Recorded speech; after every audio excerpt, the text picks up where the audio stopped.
तोहरा बिना नहीं शोभेला राजा चूड़ी खाने के कलैया में।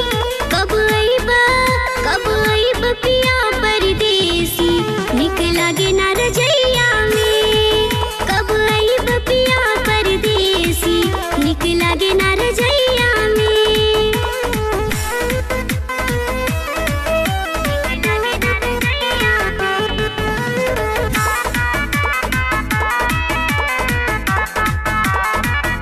नई पानी कनिया सिहरे बदनिया रही रही मनवा धड़के।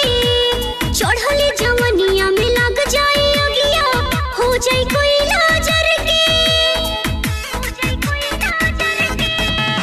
नई पानी कनिया सिहरे बदनिया रही रही मनवा धड़के।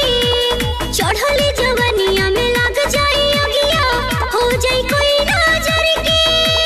रहिया देखिला हम रोजे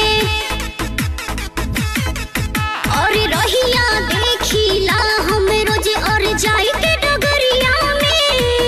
कब आइब पिया परदेसी निक लागे ना रजैया में।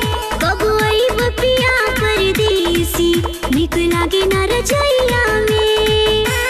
Music by Jeetu Singh.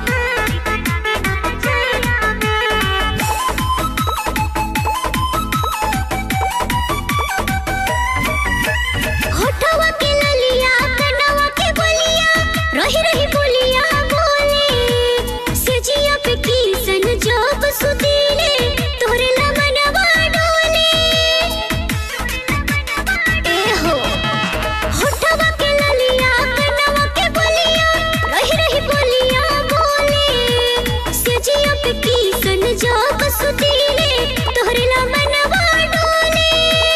तू ही दिल में धड़केला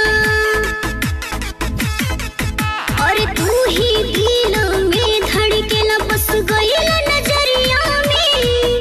कब आइब पिया परदेसी निक लागे ना रजैया में। कब आइब पिया परदेसी निक लागे ना